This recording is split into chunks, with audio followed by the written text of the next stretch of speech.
కల్కి సినిమా తర్వాత టాలీవుడ్ లోనే కాదు బాలీవుడ్ లో కూడా నాగశ్విన్ పేరు బాగా పాపులర్ అయింది. నాగశ్విన్ అడగాలే కానీ ఏ స్టార్ హీరో అయినా నటించడానికి రెడీ అంటున్నారు. అంతలా క్రేజ్ సంపాదించుకున్నాడు. అయితే కల్కి తర్వాత కల్కి 2 చేయనున్నాడు. మరి కల్కి 2 తర్వాత నాగశ్విన్ ఎవరితో సినిమా చేయనున్నాడు అంటే గ్లోబల్ స్టార్ రామ్ చరణ్ పేరు వినిపిస్తోంది. ఇంతకీ ఇది నిజమా లేక గాసిపా? ఎవడే సుబ్రహ్మణ్యం సినిమాతో నాగశ్విన్ డైరెక్టర్గా పరిచయమయ్యాడు. తొలి సినిమాతోనే సక్సెస్ సాధించాడు. అంతకు మించి విభిన్న కథా చిత్రాన్ని కొత్తగా తెరకెక్కించాడనే పేరు తెచ్చుకున్నాడు. ఆ తర్వాత మహానటి సినిమాతో విమర్శకుల ప్రశంసలు అందుకున్నాడు. సినీ జనాలు, ప్రేక్షకుల మనసు గెలుచుకున్నాడు. మహానటి విడుదలైన తర్వాత మెగాస్టార్ చిరంజీవి చిత్ర బృందాన్ని ఇంటికి పిలిచి మరీ అభినందించారు. ఆ తర్వాత చిరంజీవి, నాగశ్విన్ కాంబోలో మూవీని పాతాళ భైరవి లాంటి సినిమా అని ప్రచారం జరిగింది. ఆ తర్వాత ఏమైందో ఏమో కానీ దీనికి సంబంధించి ఎలాంటి న్యూస్ బయటకు రాలేదు. చిరంజీవితో సినిమా గురించి నాగశ్విన్ని అడిగితే చిరంజీవితో అనుకున్న కథ వేరని, ఆ కథ అలాగే ఉందని చెప్పారు. వైజయంతి మూవీస్ ఈ కథని వెండితెరపై తీసుకొచ్చే ఆలోచనలో ఉంది. కల్కి 2 పూర్తయ్యేసరికి మరో 2 ఏళ్లు పడుతుంది. ఆ తర్వాత చిరు కోసం రాసుకున్న కథ తీసే అవకాశం ఉంది. అయితే అప్పుడు చిరు హీరో కాకపోవచ్చు. అదే కథని రామ్ చరణ్తో తీసే ఛాన్స్ ఉందని టాక్ వినిపిస్తోంది. చరణ్ కూడా నాగశ్విన్తో మూవీ అంటే ఓకే అంటారు. ఈ కాంబో క్రేజీగానే ఉంటుంది. మరి ఎప్పుడు జరుగుతుందో చూడాలి. నందమూరి కళ్యాణ్ రామ్ కెరీర్ లో మర్చిపోలేని సినిమా బింబిసారా. ఈ సినిమాతోనే మల్లేడి వశిష్ఠ్ డైరెక్టర్ గా పరిచయం అయ్యాడు. ఈ మూవీ రిలీజ్ కాకుండానే బింబిసారా 2 ఉంటుందని అనౌన్స్ చేశారు. బింబిసారా తర్వాత కళ్యాణ్ రామ్ నుంచి 2 సినిమాలు వచ్చాయి. 3వ సినిమా రిలీజ్ కి రెడీ అవుతుంది. ఇప్పుడు బింబిసారా 2 అనౌన్స్ చేశారు. అయితే బింబిసారా 2 కు డైరెక్టర్ ను మార్చారు. ఇంతకు ఏమైంది? డైరెక్టర్ ని మార్చడానికి కారణం ఏంటి? కళ్యాణ్ రామ్ కెరీర్లోనే బ్లాక్ బస్టర్ గా నిలిచింది బింబిసారా. ఈ సినిమా రిలీజ్ కాకుండా బింబిసారా 2 ఉంటుందని అనౌన్స్ చేశారు. దీనికోసం అభిమానుల ఎదురుచూపులు 2 ఏళ్లకు పైగా జరుగుతూనే ఉన్నాయి. వాళ్ల నిరీక్షణకు చెక్ పెడుతూ అధికారిక ప్రకటన ఇచ్చారు. ఎన్టీఆర్ ఆర్ట్స్ బ్యానర్పై కళ్యాణ్ రామ్ నిర్మాణంలోనే ఇది రూపొందనుంది. మొదటి భాగం దర్శకత్వం వహించిన వశిష్ఠ, చిరంజీవి విశ్వంభరలో బిజీగా ఉన్నారు.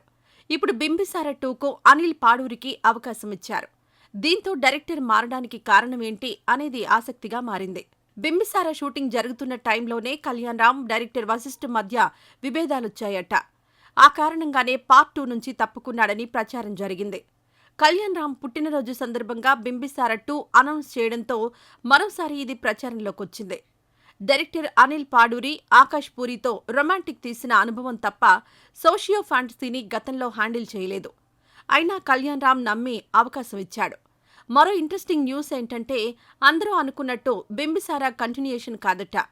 ఇంతనికన్నా 100 సంవత్సరాలకు ముందు త్రిగర్తల సామ్రాజ్యాన్ని పరిపాలించిన మరో లెజెండరీ రాజుకు సంబంధించిన కథను తీసుకున్నారని టాక్. బింబిసారా తర్వాత కళ్యాణ్ రామ్ చేసిన సినిమాలు ఆడలేదు. మరి బింబిసారా 2తో మరో సక్సెస్ సాధించి ఫామ్లోకొస్తాడేమో చూడాలి. మలయాళ యంగ్ హీరో దుల్కర్ సల్మాన్ టాలీవుడ్ పై ఫోకస్ పెట్టాడు. మహానటి సినిమాలో పాత్రకు తగ్గట్టుగా నటించి మెప్పించాడు. తనకంటూ ప్రత్యేక గుర్తింపు ఏర్పరచుకున్నాడు. ఇప్పుడు లక్కీ భాస్కర్ అనే సినిమాతో ప్రేక్షకుల ముందుకు వచ్చేందుకు రెడీ అవుతున్నాడు. అయితే ఇప్పుడు తెలుగులో దుల్కర్ సల్మాన్ మరో సినిమా చేయనున్నాడని వార్తలు వస్తున్నాయి. ఇంతకీ దుల్కర్ మూవీ ఎవరితో? దుల్కర్ సల్మాన్ నటించిన లక్కీ భాస్కర్ మూవీని సెప్టెంబర్ 27న రిలీజ్ చేయనున్నట్టుగా అనౌన్స్ చేశారు. కానీ ఆ డేట్కి ఎన్టీఆర్ దేవరా వస్తోంది. అందుచేత లక్కీ భాస్కర్ ఆగస్ట్ లేదా సెప్టెంబర్ 1st వీక్లో వచ్చే ఛాన్స్ ఉందని టాక్ వినిపిస్తోంది. ఈ మూవీని ప్రముఖ నిర్మాణ సంస్థ సితారా ఎంటర్టైన్మెంట్ సంస్థ నిర్మిస్తోంది. యంగ్ డైరెక్టర్ వెంకీ అట్లూరి ఈ సినిమాను తెరకెక్కిస్తున్నారు. ఇటీవల ఈ మూవీ నుంచి ఫస్ట్ సింగిల్ రిలీజ్ చేశారు. ఈ సాంగ్కు పాజిటివ్ ఫీడ్బ్యాక్ వచ్చింది. త్వరలోని లక్కీ భాస్కర్ రిలీజ్ డేట్పై క్లారిటీ ఇవ్వనున్నారు. దుల్కర్ సల్మాన్ వైజయంతి మూవీస్ సంస్థలో సినిమా చేయడానికి ఓకే చెప్పాడని తెలిసింది. ఈ మూవీకి పవన్ సాధినేని డైరెక్టర్గా ఫిక్స్ అయ్యారని సమాచారం. ఇటీవల ఓ ఇంటర్వ్యూలో అశ్విని దత్ దుల్కర్ సల్మాన్తో సినిమా చేస్తున్నట్టుగా ప్రకటించారు. ఇంకా అధికారిక ప్రకటన రాలేదు కానీ ప్రస్తుతం అయితే చర్చలు చివరి దశలో ఉన్నాయట.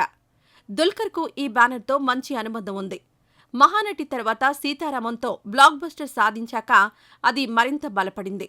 ఆ కారణంగానే కల్కి 2898 ADలో ఏమంత ప్రాధాన్యం ఉన్న పాత్ర కాకపోయినా ఆలోచించకుండా ఒప్పేసుకున్నాడు. పవన్ సాధినేని చెప్పిన కథలో ఏదో బలమైన కంటెంట్ ఉండడం వల్లనే ఓకే అయ్యుండొచ్చు అని వార్తలొస్తున్నాయి. త్వరలోనే ఈ సినిమా ప్రకటించనున్నారు. ఒకప్పుడు శృతి హాసన్ అంటే ఐరన్ లెగ్, ఇప్పుడు శృతి హాసన్ అంటే గోల్డెన్ లెగ్. ఆమె సినిమాలో నటిస్తుందంటే చాలు ఆ సినిమా హిట్టే అనే టాక్ ముందుగానే వచ్చేస్తుంది. నిజంగానే అలా జరుగుతుంది. ప్రస్తుతం సూపర్ స్టార్ రజనీకాంత్ మూవీలో నటిస్తుంది. ఇందులో రజనీ కూతురుగా నటిస్తోంది. ఈ సినిమాతో పాటు మరో మూవీలో నటించేందుకు కూడా ఓకే చెప్పిందని టాక్ వినిపిస్తోంది. ఇంతకీ శృతి సినిమా ఎవరితో? శృతి హాసన్ ఇటీవల క్రాక్, వకీల్ సాబ్, వీరసింహారెడ్డి, వాల్తేరు వీరయ్య, హాయ్ నాన్న, సలార్ చిత్రాల్లో నటించింది. ఈ సినిమాలన్నీ సక్సెస్ అయ్యాయి. దీంతో శృతి హాసన్కు మరింత డిమాండ్ పెరిగింది. రజనీతో కూలీ మూవీలో నటిస్తున్న శృతి ప్రముఖ నిర్మాణ సంస్థ యూవీ క్రియేషన్స్ బ్యానర్లో ఓ సినిమా చేసేందుకు ఓకే చెప్పిందట. ఇది లేడీ ఓరియంటెడ్ మూవీ కావడం విశేషం. ఓ కొత్త దర్శకుడు ఈ సినిమాను డైరెక్ట్ చేయబోతున్నాడని సమాచారం. ప్రస్తుతం ప్రీ ప్రొడక్షన్ వర్క్ జరుగుతోంది. త్వరలో ఈ సినిమాను అనౌన్స్ చేయనున్నారు. ఈ సినిమా హారర్ అంశాలతో తెరకెక్కనుందని, ఈ సినిమాలో మెయిన్ లీడ్లో నటించేందుకు శృతి హాసన్ ఓకే చెప్పినట్లుగా సినీ సర్కిల్స్లో వార్తలు వినిపిస్తున్నాయి. భాగమతి సినిమా తర్వాత UV creations lady oriented subject చేయలేదు. అందుకే ఈ సినిమాతో మరోసారి లేడీ ఓరియంటెడ్ కథను టచ్ చేయాలని ప్రొడ్యూసర్స్ భావిస్తున్నారు. అన్నీ ఓకే అయితే ఈ సినిమాను అతి త్వరలో పట్టాలెక్కించడం ఖాయమని తెలుస్తోంది. అలాగే ఈ సినిమాలో ఓ ప్రముఖ యాక్టర్ కీలక పాత్ర పోషించనున్నాడని కూడా ప్రచారం జరుగుతోంది. మరి ఈ సినిమాతో యూవీ సంస్థ భాగమతి వలె మరో సక్సెస్ సాధిస్తుందేమో చూడాలి. అంజలి ఫోటో అనే సినిమాతో తెలుగులో కెరీర్ స్టార్ట్ చేసింది. ఆ తర్వాత సీతమ్మ వాకిట్లో సిరిమల్ల చెట్టు సినిమాతో మంచి గుర్తింపు ఏర్పరచుకుంది. ఆ తర్వాత నుంచి తెలుగుతో పాటు తమిళ్, మలయాళ సినిమాల్లో కూడా నటించి బిజీ హీరోయిన్ అయ్యింది. ఇటీవల గ్యాంగ్స్ ఆఫ్ గోదావరిలో రత్నమాల అనే వేశ్య పాత్రలో అంజలి ఏ రేంజ్లో అలరించింది. ఇప్పుడు మరోసారి వేశ్య పాత్రలో ఆకట్టుకునేందుకు వస్తుంది.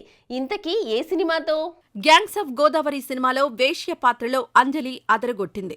పాత్ర చిన్నదైనా తెరపై కనిపించినంతసేపు రత్నమాల ఓ వైబ్ క్రియేట్ చేసింది. అంతవరకు వేశ్య పాత్రలో అంజలి ఏనాడూ నటించలేదు. తొలిసారి ఆ పాత్రలో నటించి తెలుగు ఆడియన్స్కి మరింత దగ్గరైంది. ఈ సినిమాతో అంజలి గ్రాఫ్ పెరిగింది. తాజాగా అమ్మడు మరోసారి వేశ్య పాత్రలో అలరించడానికి రెడీ అవుతోంది. అంజలి ప్రధాన పాత్రలో విలేజ్ బ్యాక్డ్రాప్ బహిష్కరణ అనే వెబ్ సిరీస్ తెరకెక్కుతోంది. దీనికి ముఖేష్ ప్రజాపతి దర్శకత్వం వహిస్తున్నాడు. అన్ని పనులు పూర్తి చేసుకుని ఈ నెల 19న రిలీజ్ అవుతుంది. అంజలి వేశ్య పాత్ర గురించి ఆసక్తికర వ్యాఖ్యలు చేసింది. ఇందులో పుష్ప అనే పాత్రలో నటిస్తున్నాను.